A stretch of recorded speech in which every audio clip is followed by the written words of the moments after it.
Deus é bom, o tempo todo o nosso Deus é bom. Eu quero te convidar a lermos Mateus 6, a partir do verso 19. 19 ao 24, mas possivelmente avançaremos hoje apenas até o verso 21. Não acumuleis para vós outros tesouros sobre a terra, onde a traça e a ferrugem corrói, e onde ladrões escavam e roubam. Mas ajuntai para vós outros tesouros no céu, onde traça nem ferrugem corrói, e ladrões não escavam nem roubam. Porque onde estiver o teu tesouro, aí estará também o teu coração. São os olhos a lâmpada do corpo. Se os teus olhos forem bons, todo o teu corpo será luminoso.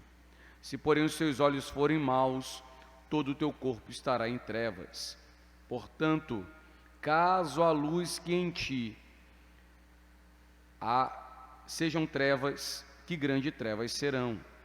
Ninguém pode servir a dois senhores, porque ou há de aborrecer-se de um e amar o outro, ou se devotará a um e desprezará ao outro. Não podeis servir a Deus e às riquezas. Vamos orar?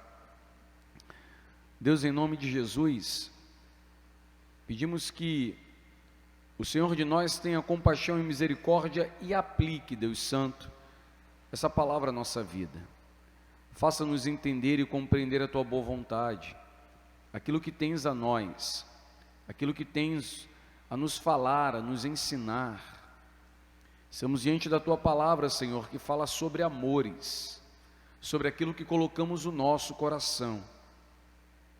Antes de mais nada, Senhor, eu te peço que o Senhor haja pelo poder do Teu Espírito Santo, iluminando a nossa mente, nos fazendo enxergar com verdade e justiça, Deus, aquilo que amamos, aquilo que temos depositado no nosso coração. E se porventura, Senhor, temos amado aquilo que é contrário à Tua vontade, aquilo que não é o Teu reino, pedimos que o Senhor, ao nos exortar, ao nos corrigir, também nos dê a graça, Senhor, de viver em novidade de vida, consertar o que está errado, Senhor, e aplicar-se ao que o Senhor quer e deseja. Faz isso sobre nós, ó Deus. Confiamos na Tua palavra, confiamos em Ti, e por isso oramos em nome do Teu Filho Jesus. Amém e amém. Foi assim que nós começamos os sermões, quando falavam sobre as bem-aventuranças, o amor de si, elevado a uma rejeição de Deus, constrói uma cidade terrestre, e o amor a Deus, elevado a uma rejeição a si mesmo, constrói uma cidade celeste. Dois amores, duas cidades. De qual dessas cidades nós somos construtores? Para qual reino nós trabalhamos? Lembrando que onde estiver o nosso tesouro, certamente ali também estará o nosso coração. Hoje nós entraremos na segunda parte de Mateus 6. Na primeira parte, aprendemos que Deus se importa com aquilo que oferecemos a Ele, de modo que não podemos nos apresentar carregados de falsidade e hipocrisia. Aprendemos também que nossa justiça precisa exceder em muito aquela realizada pelos fariseus. Então, dando esmolas, orando, jejuando, precisamos nos apresentar a Deus com verdade, livres de toda hipocrisia, como Ele nos recomenda, fazendo tudo para a glória dEle somente e esperando que a recompensa venha tão somente dEle. No último sermão, quando falamos sobre o jejum, tivemos aqui um poderoso ensino sobre essa prática que por vezes é negligenciada por nós. Aprendemos que o jejum, por exemplo, é a saudade que o cristão sente de Deus. O jejum é o anseio pela presença gloriosa de Deus. E por sinal, nós inclusive terminamos o último sermão desafiando os irmãos a praticarem o jejum. E como eu já informei, se essa é a segunda parte de Mateus 6, o que Jesus ele nos ensina nessa segunda parte, o que ele tem a nos ensinar na continuação daquilo que ele vem tratando sobre livrar-se da hipocrisia, da vida religiosa que de fato glorifica a Deus. Eu penso que a segunda parte de Mateus 6, ela está completamente ligada à primeira parte de João. Enquanto que na primeira parte, de Mateus 6, enquanto que a primeira parte do texto fala sobre a vida religiosa, fala sobre a vida particular, a segunda parte fala daquilo que fazemos no mundo. Se a primeira parte fala daquilo que praticamos perante Deus, a segunda parte fala daquilo que fazemos no mundo para Deus. Se a primeira parte do texto fala sobre dar esmolas, orar e jejuar, a segunda parte do texto fala, como nós procedemos, como nós conduzimos a nossa vida no mundo, como anda, como é a nossa relação com as coisas do mundo. O que o Senhor quer nos ensinar, irmãos, nesses versículos que lemos nessa noite? Se pensarmos naquilo que ouvimos nos sermões anteriores, Jesus está nos dizendo, ou continuará a nos dizer, que a mesma pureza de intenção que dedicamos às coisas religiosas é a mesma pureza que devemos dedicar às coisas seculares. E eu nem gosto de fazer essa distinção entre religioso e secular, porque ela é um tanto perigosa. Mas a mesma pureza que devemos ter na prática do jejum, na prática da oração, na prática de dar esmolas, é a mesma pureza que precisamos ter no trato, no convívio com as coisas do mundo, com o emprego, trabalho, estudo, com as riquezas que são postas diante de nós. Ou seja, a mesma pureza de intenção que devemos ter ao dar esmolas, ao orar, ao jejuar, ao fazer aquilo que torna-nos aceitáveis diante de Deus, é a mesma pureza da qual devemos viver no mundo e nos relacionar com Ele. O que fazemos quer na nossa particularidade, em secreto, como o texto muito fala, quer aquilo que fazemos em público no mundo, devemos fazer tão somente, irmão, para a glória de Deus, esperando dele, a recompensa que ele promete. Versículo 19, eu acredito que ao entrarmos no texto, isso fica cada vez mais claro. No versículo 19 ele fala, não acumuleis para vós outros tesouros sobre a terra, onde a traça e a ferrugem corroem, e onde ladrões escavam e roubam. Se os versículos anteriores falaram de questões particulares, esses falam de questões no mundo, questões de negócio público, questões que envolvem dinheiro, propriedade, alimento, bebida e todas as nossas demais ambições. Se você já leu, eu acredito que deva ter lido Mateus 6, do versículo 19 ao versículo 34, ele fala exatamente sobre os tesouros do céu, a luz e as trevas, os dois senhores e as solicitudes da vida. Então, ouviremos Deus, o Senhor Jesus, a nos ensinar acerca do trato com o dinheiro, com a propriedade, o alimento e qualquer outra ambição que possamos desenvolver no mundo. O que temos que ter em mente, irmãos, é que o Senhor Jesus nos chama, através dessas linhas, para sermos diferentes de tudo aquilo que está no mundo. E isso é algo que nós deveríamos entender, irmão. Entender desde o momento da nossa conversão. Cristo nos chama a sermos luz do mundo, sal da terra. E essa diferença que Deus exige de nós, é uma diferença que, por exemplo, começa na esfera religiosa. Ele não quer que você seja mais um religioso no mundo. Ele não quer que você seja mais um alienado religioso no mundo. Ele não quer que você seja mais um detentor de alguma crendice, de alguma falsa religiosidade. Ele muito nos adverte no Sermão da Montanha que nós não sejamos como os fariseus. Muito pelo contrário, ele fala que a nossa justiça precisa exceder e muito a desses. Então, em primeiro lugar, o Senhor quer de nós que sejamos diferentes dos religiosos do mundo. E também sejamos diferentes dos gentios, dos homens não piedosos do mundo, dos homens que vivem contrário à vontade de Deus no mundo. Devemos então ser diferente dos hipócritas religiosos e também devemos ser diferente dos materialistas e religiosos.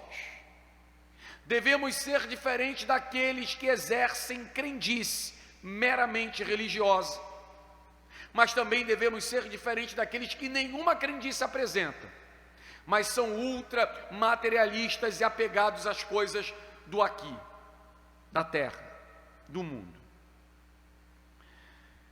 Pessoas que trocam Deus pelas riquezas, pessoas que trocam Deus pelas crendices, pessoas que fazem das suas ambições o seu próprio Deus, a sua própria divindade.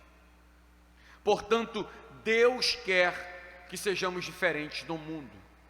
Ele não nos chamou para vivermos no mundo como qualquer outra pessoa vive, irmão. E isso possivelmente é um ponto que nós, em um mundo como o nosso, a gente tem medo e vergonha de se posicionar.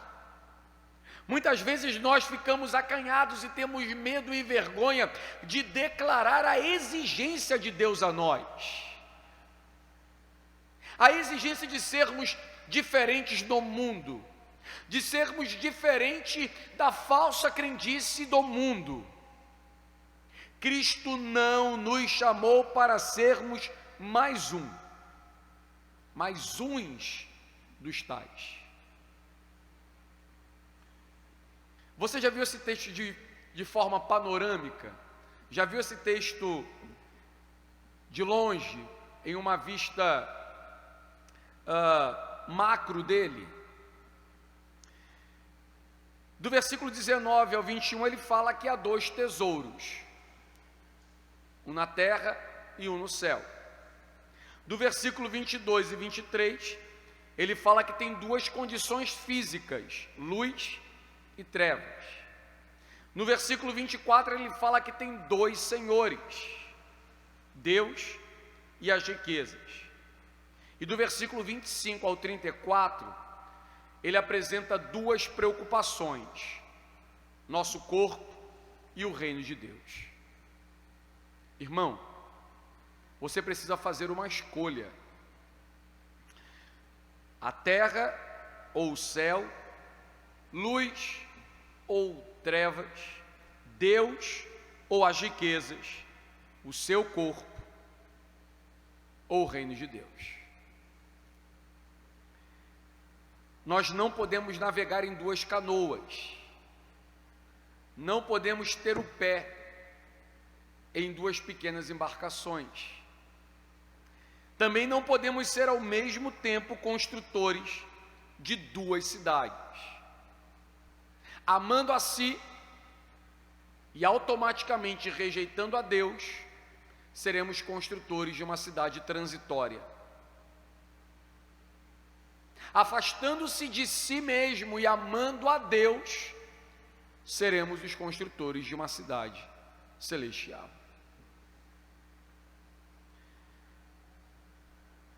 O verso 19 é um convite a essa reflexão, ou inicia um convite a essa reflexão. Não acumuleis para vós outros tesouros sobre a terra. O que ele quer dizer quando fala não acumular? Quando diz não acumuleis? A palavra para isso, tesaurizo, significa não armazenar, não amontoar, não acumular riqueza. Mas para que isso fique claro, ele fala: não corra atrás disso. Não aplique sua força, seu tempo nisso. Não ame isso. A expressão é direta, incisiva, objetiva. E por que Deus nos proíbe desse tipo de acúmulo? A ambição do mundo nos fascina fortemente, irmão.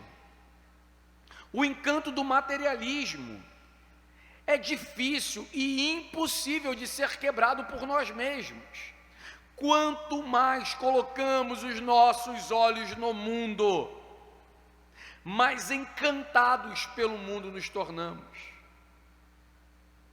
Quantas vezes nós nos encontramos perdidos em nossos próprios pensamentos, sobre a forma, o modo, o caminho de adquirir, de fazer aquisição de alguma coisa, sobre como possuir algo, como adquirir, como fazer alguma coisa acontecer.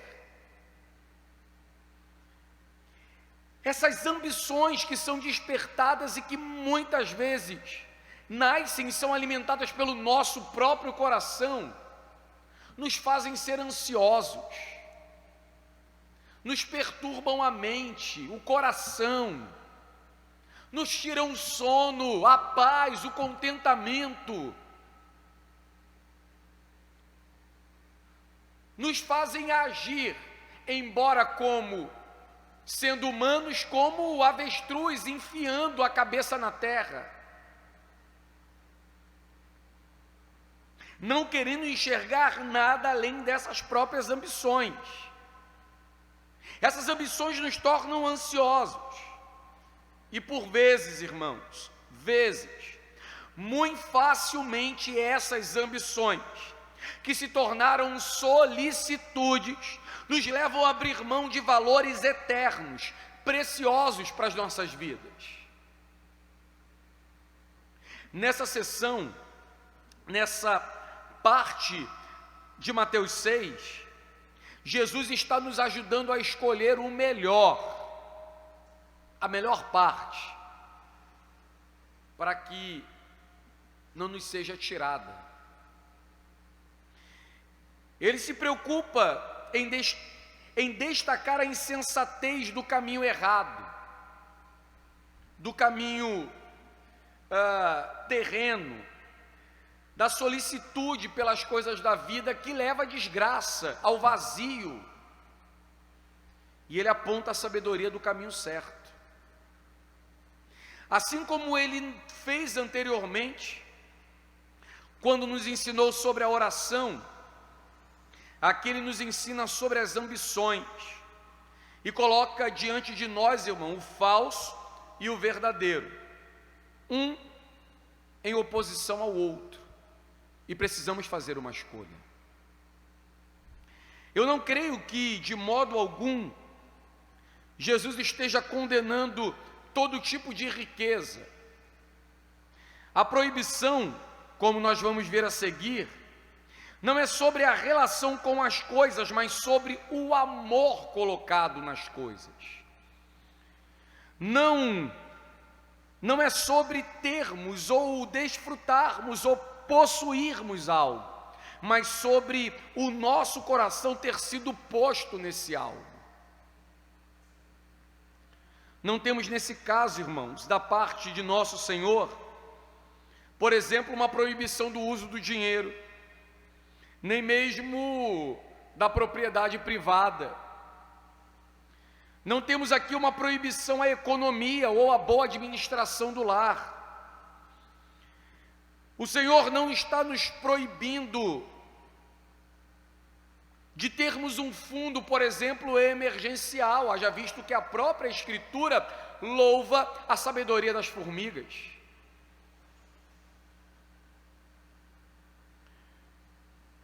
O que o Senhor está condenando claramente é um amor empregado a isso.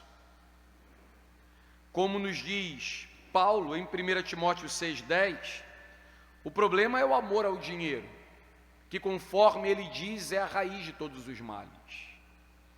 Nesse caso, Jesus nos proíbe sim, de fazermos de simples bens materiais nosso bem precioso, nosso tesouro, ou mesmo de acumular coisas como se essas tivessem importância suprema.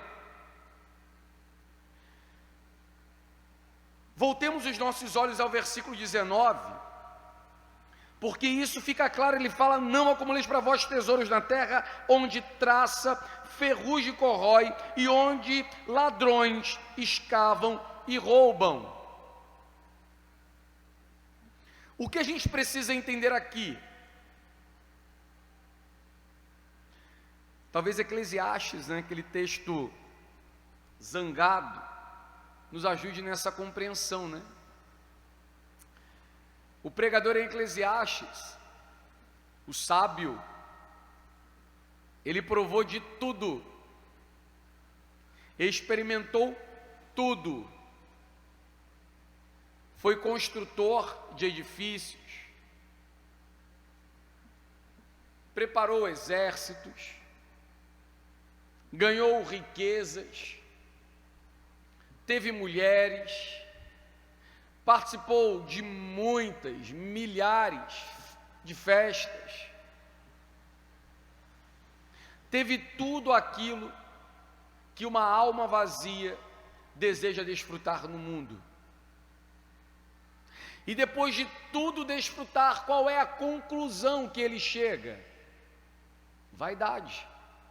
Tudo é vaidade. Vazio. Tudo é vazio. É correr atrás do vento. De nada se aproveita. Não há substância, não há forma, não há força. Tudo que buscamos é vaidade. Eu acredito que a compreensão correta da palavra vaidade não é que todas as coisas são inúteis ou todas as coisas são bobagem, como que se tais coisas não precisassem ser tocadas, como que se de nenhuma maneira nós devêssemos nos envolver com elas. Na verdade, a ideia de vaidade é transitória. Todas as coisas são transitórias. Elas são vaidade no sentido de que não duram, são passageiras. Elas têm validade, elas têm tempo. Irmão, sabe que essa é uma das coisas que nós pouco pensamos? A temporalidade, a transitoriedade das coisas ou da nossa própria vida. Aquele pecado no Éden,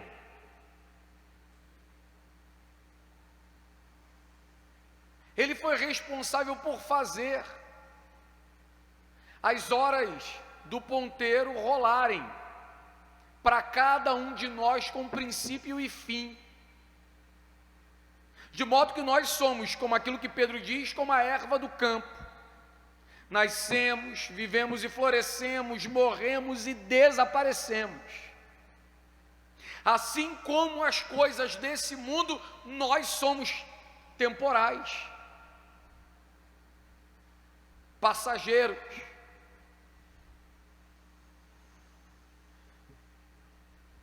Todas as coisas são, por assim dizer, irmãos, amaldiçoadas com a temporalidade, com a finitude, com a transitoriedade, como nós o somos, como o pecado fez conosco. Se comeres, certamente morrerás, e morreremos.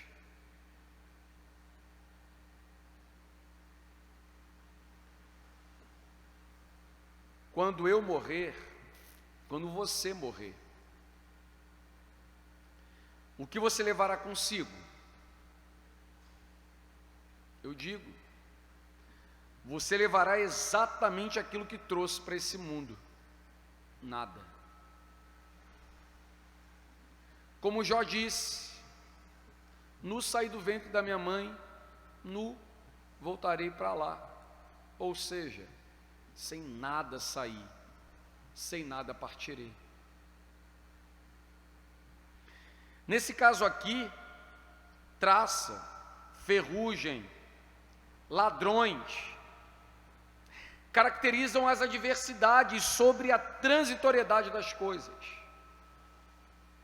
Elas acabam de alguma forma, de algum jeito, seja pelo tempo, quando elas começam a se deteriorar e se tornam comidas atraentes para a traça ou para a ferrugem, que corrói, destrói. E se conseguir passar por isso, podemos ser assaltados por petistas ou por ladrões que roubam tudo que temos. Mas se tal bem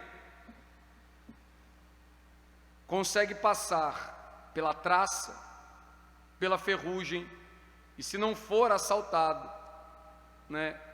pelos partidários, lembre-se que você não vai levar nada para a eternidade, nada.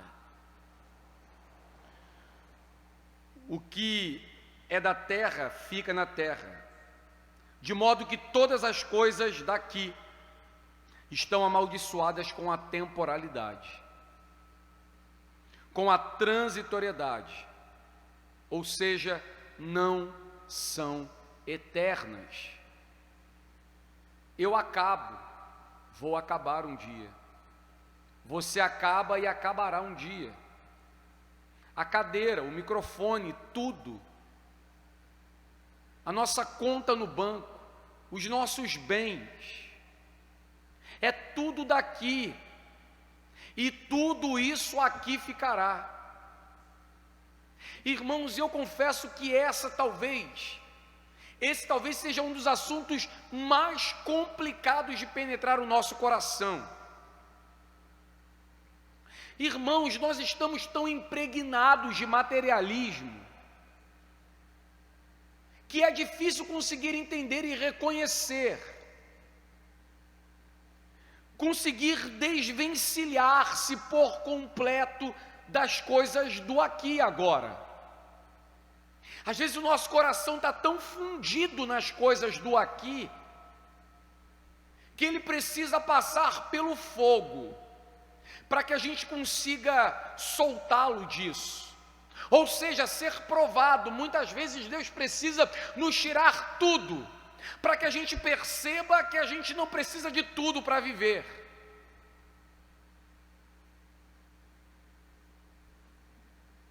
Que bastará-nos o pão da vida, a água da vida, sem aqueles dos quais o homem não viverá sem.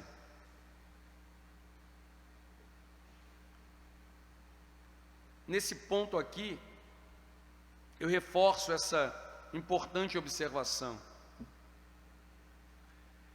Será que nós conseguimos reconhecer o quanto isso é real em nossa própria vida? O quanto muitas vezes nós estamos impregnados, amarrados, apaixonados por coisas que nos prendem aqui e tiram de nós a completa visão do porvir.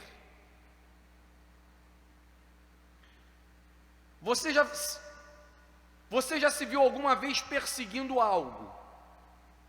E depois de ter alcançado, sentir aquele sentimento de vazio, de que todo o esforço, toda a dedicação não valeu coisa nenhuma. De você brigar e pleitear por uma coisa que não compensa o esforço. O amor às coisas terrenas nos cega, paralisa nosso entendimento, compromete nossa capacidade de reflexão, de maneira que não conseguimos enxergar a sua pequenez, a sua transitoriedade. Nesse caso, irmãos, o problema apresentado por Jesus é fato. Se amarmos as coisas terrenas e transitórias, como se elas fossem eternas, nós estaremos caminhando para o abismo, para a morte, para o fracasso eterno. E isso sempre acontece. O fato é que uma vez que nós colocamos o nosso coração nas coisas daqui, e veja, irmãos, que ao falar sobre as coisas daqui, eu não estou falando especificamente sobre dinheiro, eu não estou falando especificamente sobre algum tipo de propriedade. Isso pode ser amores, esposa, filhos, namorado, família, amigos, lugares, tudo aquilo que é terreno e transitório, tudo aquilo que, uma vez que nós colocamos o nosso coração, nós nos apaixonamos e perdemos o foco da eternidade, os olhos da eternidade. Repito, o amor às coisas nos cega, paralisa o nosso entendimento, compromete a nossa capacidade de reflexão. E o que naturalmente acontece é que uma vez que estamos cegos, comprometidos com a consciência, impedidos de refletir, de fazer análise daquilo que estamos vivendo,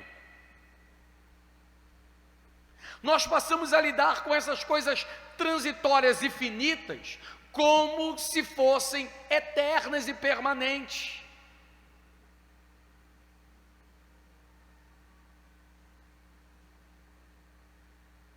Portanto, quando o Senhor nos diz no versículo 19, não acumuleis, seria o mesmo que dizer, não busquem,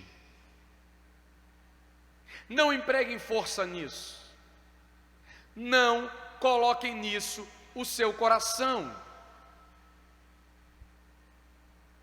E sabe, irmãos, quanto mais o tempo passa, eu percebo que as nossas maiores lutas como cristão, como homens e mulheres de Deus, diz respeito àquilo que amarra, aquilo do qual o nosso coração se amarra.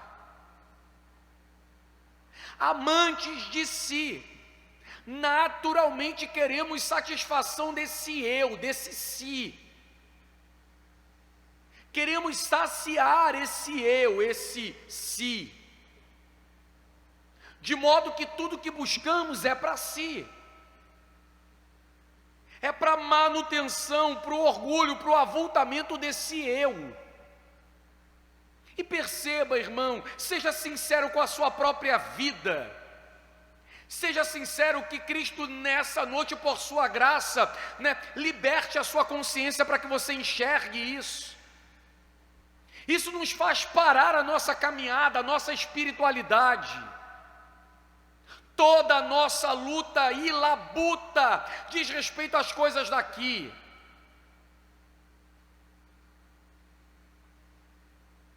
Mas adiante, eu amplio isso. No versículo 20 ele fala o contrário, claro, mas ajunteis para vós outros tesouros no céu. Diferente dos tesouros da terra, lá no céu, traça nem ferrugem corrói, e ladrões não escavam nem roubam.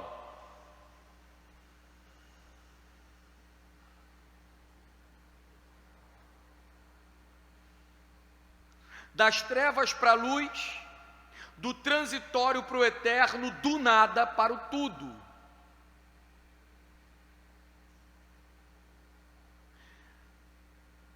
O ponto onde Jesus dirige nossa atenção, irmãos, é a durabilidade comparativa dos dois tesouros. Deveria ser fácil decidir qual dos dois juntar, não é? Deveria ser fácil. Ele nos dá a entender porque os tesouros sobre a terra são corruptíveis, inseguros, e nos mostra o quanto os tesouros no céu são incorruptíveis e, consequentemente, seguros. Se nosso objetivo é ajuntar tesouros, irmãos, e sempre é, sempre é, sempre é, sempre é, todos nós, sem exceção, do menor ao maior, todos nós gostamos de acumular, todos nós queremos juntar, todos nós queremos adquirir, todos nós queremos possuir.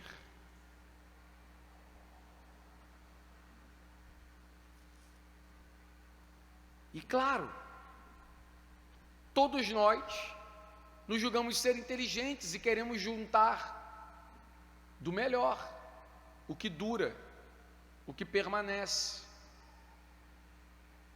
Talvez você já tenha ouvido falar, eu acredito que sim, em fundo de investimento. Imaginem que você tem um certo recurso para aplicar e alguém te apresenta um fundo de investimento. Todas as pessoas que aplicaram se deram mal nele. Alto risco, baixa rentabilidade, bota 1.000, perde 2.000, bota nada, sai ainda mais endividado. E aí te apresentam um outro fundo de investimento, muito mais simples, seguro, rentabilidade garantida e eterna. Em qual você investe?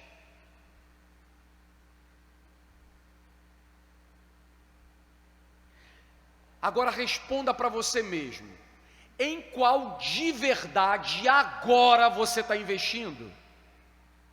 Em qual de verdade durante essa última semana você investiu? Em qual de verdade durante os últimos anos você esteve investindo?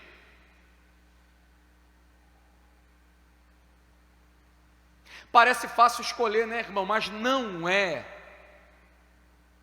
Não é muitas vezes pela hipocrisia que o Senhor fala que nós não deveríamos ter. Não é pela dureza do nosso coração que não quer reconhecer o nosso próprio pecado e a nossa própria condição que sempre nos inclina para as coisas daqui.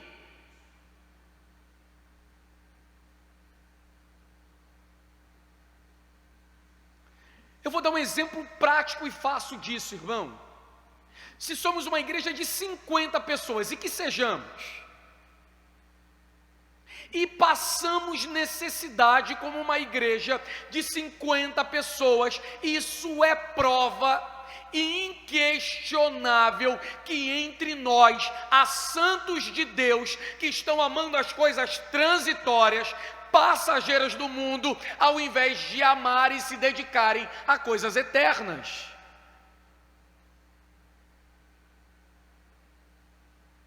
Nós aplicamos o nosso tempo e a nossa força. Nós aplicamos o nosso coração às coisas daqui. Nós queremos e amamos e lutamos e buscamos as coisas daqui.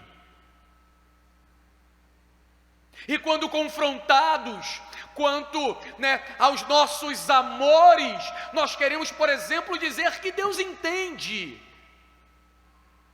Essa é a minha maneira de ler a Bíblia. Que Bíblia, né?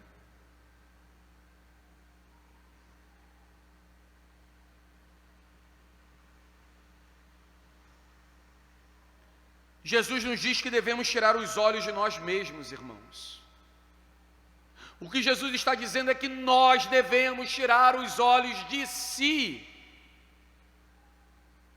E olha, porque o texto não fica melhor, ele fica muito pior.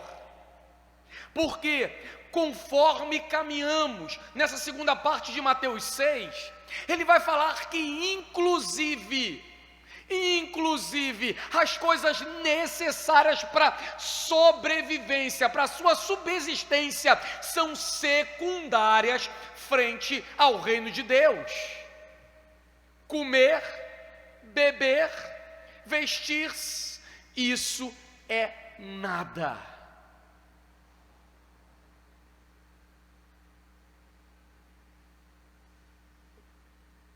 Faça um teste qualquer dia. Numa praia, num campo aberto, foque um ponto, escolha um lugar, uma direção, e tente caminhar nessa direção olhando para o teu próprio pé. Chega-se na praia, foca assim, uma árvore, um tronco, uma cadeira, alguma coisa, tenta chegar lá, numa distância aí de 300, 400 metros, olhando para o teu próprio pé. Eu vou te adiantar o resultado, você não vai chegar. Você vai se desviar para algum lado. Tomara que seja para a direita, né?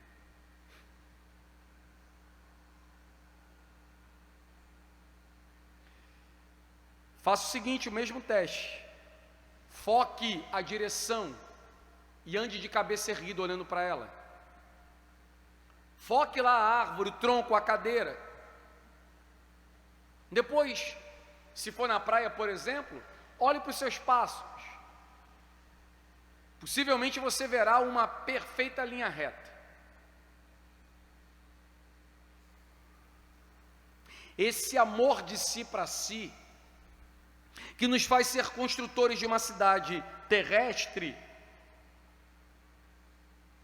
ele tem um nome melhor.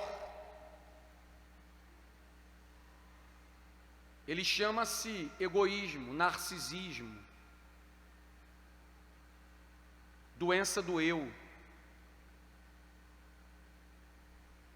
Jesus está nos dizendo que nós devemos tirar os nossos olhos de nós mesmos, deixar de andar com o nosso olhar voltado para as coisas transitórias. Irmãos, você está aqui dentro para você aprender, para você, pela graça de Deus, ser ensinado e vencer isso na sua vida. A questão mais interessante nisso tudo é que aquilo que falamos anteriormente, a escolha deveria ser fácil. De um lado, o transitório, o terreno, do outro lado, o eterno, o permanente.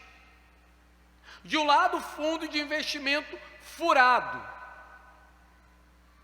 pirâmide, vai dar prejuízo.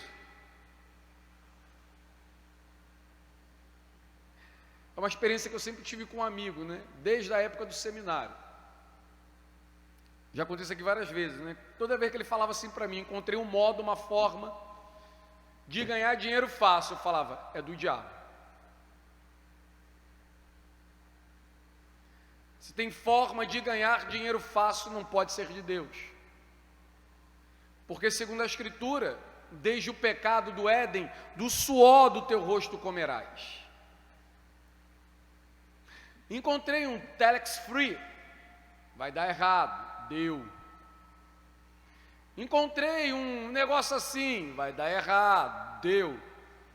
Encontrei aqui um negócio de investimento que transforma dinheiro, né, palavras em dinheiro, era um negócio desse mesmo. Rapaz, isso vai dar errado, deu.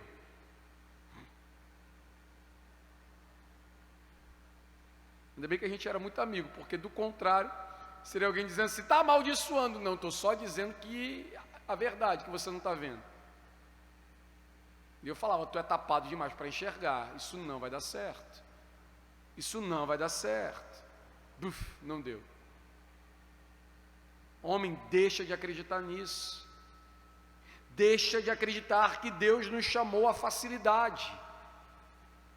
Deus nos chamou para desfrutarmos de sua graça, mas também sofrermos por amor a Ele. A questão é que deveria ser fácil decidirmos o caminho, mas não é.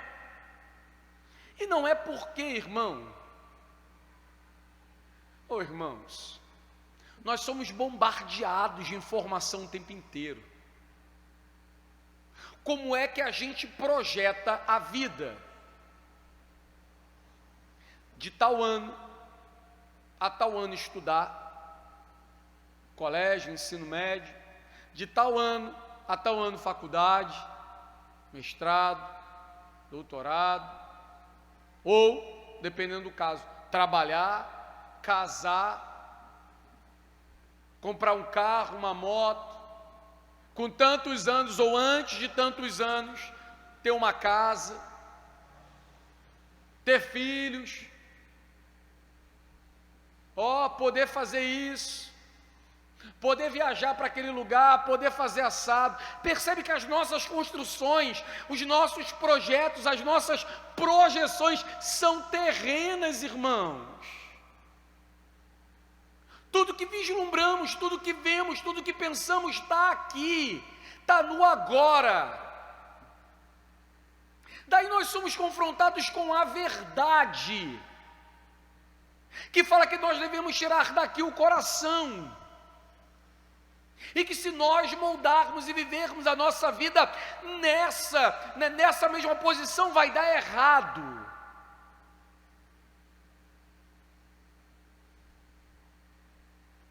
Imagine o seguinte, irmão. Cristo te chamou, Deus te chamou através do sangue do seu Filho derramado na cruz, certo? Certo. Verteu o sangue do seu Filho para salvar-te, libertar-te, dar vida, iluminar o seu caminho. E qual é o fim disso? O fim é que tanto você quanto o fulaninho do qual Jesus não morreu por ele, estudem, casem, construam e conquistem bens, tenham propriedades, não é? Qual é o propósito de Deus para a tua vida mesmo? Deus quer que você tenha tudo que todo mundo tem. Deus quer que façamos o que todo mundo faz. Deus quer que sejamos o que todo mundo é. E no meio disso, de viver uma vida que todo mundo vive, de fazer o que todo mundo faz, de ser o que todo mundo é, Ele nos salva e nos leva para o céu. Que show de bola, né? Maravilhas, aleluias. Não é possível. Não é possível. Não é possível que nós acreditemos nisso. Não é possível que a Bíblia nos diga isso. E ela não diz. Cristo não nos chamou,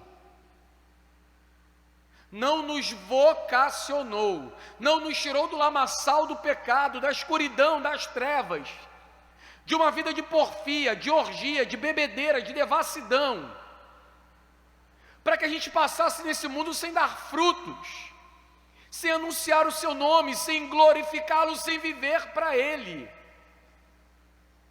Porque na verdade, o fato dele ter nos salvado é ele começar o processo de retirada desse mundo. No momento que nós somos despertados da maravilhosa salvação, nós tomamos consciência de quê? Que nós não somos daqui, que nós somos peregrinos, estamos caminhando nessa terra e só passando por aqui.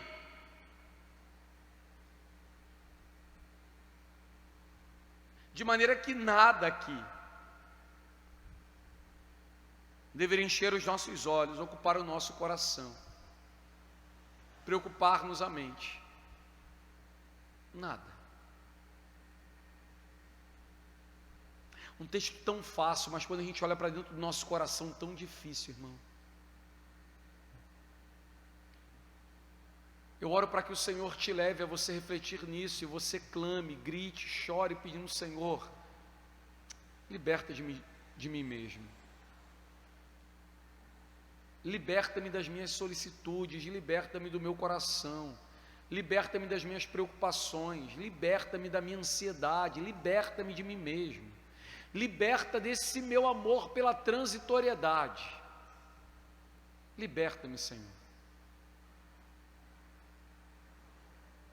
No versículo 21 ele diz: porque onde está o teu tesouro, aí estará também o teu coração.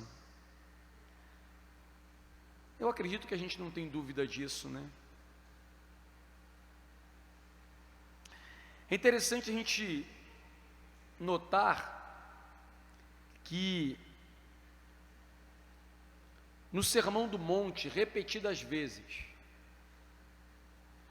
Jesus se refere ao coração. E aqui Jesus declara que o nosso coração sempre segue o nosso tesouro, quer para baixo, quer para o céu, para cima. E eu volto a dizer aqui, irmãos, que esse é um dos assuntos mais delicados de nós enxergarmos e reconhecermos. A gente não quer enxergar o nosso próprio apego, nós não queremos enxergar o nosso amor com as questões materiais e temporais, e por isso colocamos o nosso coração tão enterrado nas coisas do mundo, que já nem sabemos o que pensar nas coisas de Deus, irmão.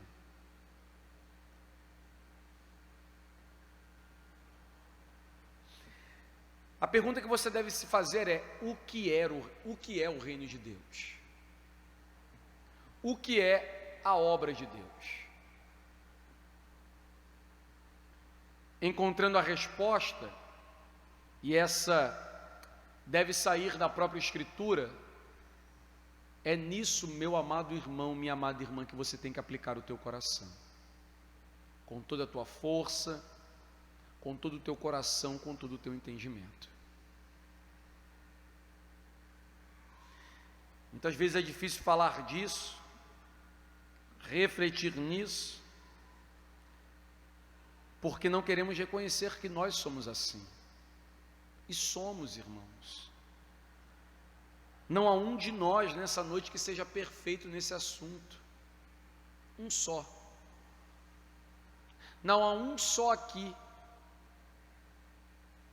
que não aplique o coração e ame de algum modo, de alguma forma, em alguma ordem, as coisas daqui. Alguns mais, alguns outros muito mais, alguns talvez menos, mas todos amamos.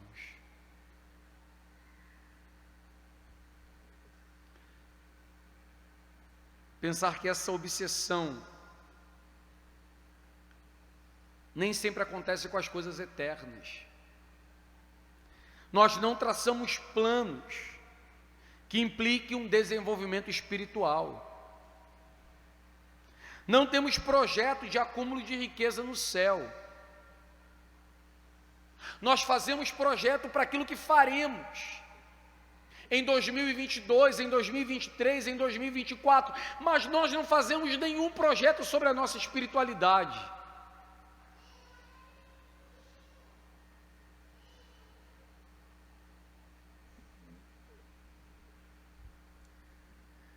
É uma canção que fala assim, ó, sempre assim, né? Eu comecei mais uma coleção, mas não li e ficou de novo na intenção, né? A gente começa coisas e não termina. A gente coloca no fim de ano projetos sobre a mesa. É sempre assim. Quantas vezes falamos que vamos melhorar espiritualmente, mas o amor às coisas daqui nos soterra, nos engana. Falamos que vamos nos dedicar a isso ou aquilo, vamos aplicar o nosso coração a realizar o chamado à vontade de Deus.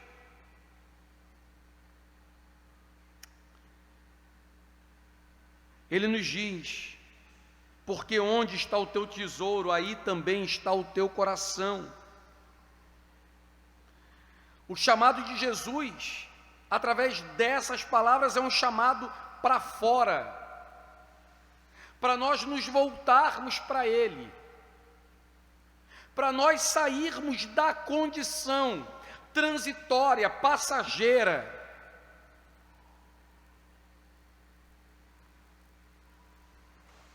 No versículo 22 ele fala assim: se os olhos, são os olhos a lâmpada do corpo, se os teus olhos forem bons, todo o teu corpo será luminoso. Se porém os teus olhos forem maus, todo o teu corpo estará em trevas. Portanto, caso a luz que em ti há sejam trevas, que grandes trevas serão? Dois tesouros, luz e trevas. É verdade que muita gente interpreta essa parte do texto, versículo 22 e 23, por exemplo, a querer falar sobre cobiça, sobre desejo sexual ou coisa dessa natureza, embora isso possa também aplicar-se. Mas em especial, o texto continua na mesma pegada. Os três exemplos, as três metáforas apontam para a mesma coisa: o problema é entre a transitoriedade e as coisas eternas. De maneira que, se nós que somos filhos de Deus, eleitos de Deus, santos de Deus, temos os nossos olhos apegados às coisas das trevas, às coisas terrenas, quanta contradição nós seremos. E já percebeu, irmão, que na verdade a nossa vida é cheia de contradição entre o que somos e o que devemos ser, entre o que fomos salvos para ser e aquilo que praticamos sendo nós salvos, entre aquilo que fomos, amados para amar e aquilo que realmente amamos. Porque não é isso? Nós o amamos porque Ele nos amou primeiro, de maneira que nós fomos amados a fim de amá-lo. Mas o que verdadeiramente amamos? Há uma terrível contradição, uma guerra acontecendo dentro de nós. Uma guerra entre sim, o agora já e o ainda não. Uma guerra entre o que fomos salvos para ser e o que às vezes não queremos ser, Porque é verdade, embora tenhamos sido salvos para sermos santos, humildes de espírito, quebrantados, servos, obedientes, há algo em nós militando para que sejamos rebeldes, detestáveis, odiosos do bem, amantes das coisas da terra. Por isso, irmãos, e eu caminho para o fim, Devemos ter em mente, por exemplo, o que diz o versículo 24: ninguém pode servir a dois senhores, ou há de aborrecer-se de um e amar ao outro, ou se devotará a um e desprezará ao outro. Não podeis servir a Deus e às riquezas. Não podemos ter dois amores, não podemos andar de pé sobre duas canoas, não podemos ser construtores de duas cidades, não podemos ser ao mesmo tempo luz e trevas, não podemos ser ao mesmo tempo bênção e maldição, não podemos ao mesmo tempo ser santos e profanos.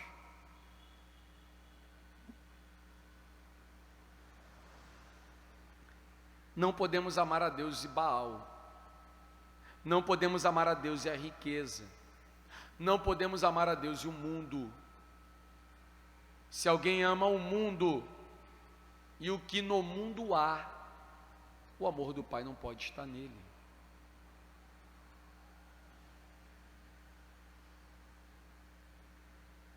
Como é que a gente conclui tudo isso, irmão? Ouçamos as palavras de Jesus. Sabe no que eu creio, irmão? Que quando Deus nos fala, nos corrige, nos repreende, nos ensina, Ele não é um Deus malvado, Ele é um bom Deus, Ele é um bom Pai. Ele não apenas nos fala, mas Ele mesmo enviou-nos o seu Espírito, a fim de que esse Espírito, que é Deus, nos auxilie nas nossas fraquezas, nas nossas debilidades. Sendo socorridos, podemos por Ele ficar de pé. Então ore de verdade, para que Deus liberte o teu coração das coisas daqui, para que Deus te ajude a vencer os amores daqui, para que Deus te faça enxergar a sua copiosa e maravilhosa graça, que te fez ser um cidadão dos céus, né? Um peregrino nessa terra.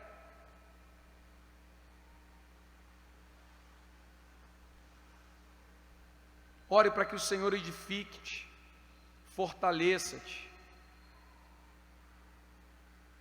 de maneira a você dar os frutos que Ele exige de você. Eu termino dizendo que o amor de si, elevado a uma rejeição a Deus, construiu uma cidade terrestre, e o amor a Deus, elevado a uma completa rejeição de si, uma celeste. Dois amores, duas cidades. Dois amores, dois lugares, céu e terra. Dois amores, luz e trevas. Dois amores, Deus e riqueza. Dois amores, teu corpo ou o reino de Deus. Escolha.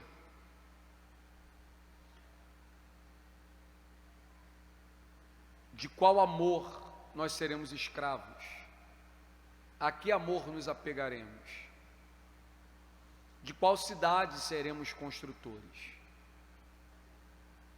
Que Cristo aplique essa palavra ao nosso coração. Vamos orar?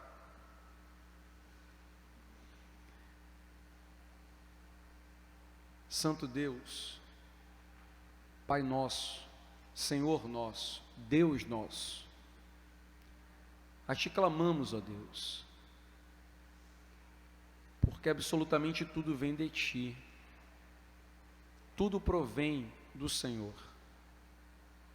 Obrigado pela Tua graça, Tua benevolência, pelo Teu amor que não falha, por tua palavra que nos alimenta, que nos confronta, que endireita os nossos passos, fortalece o nosso joelho vacilante.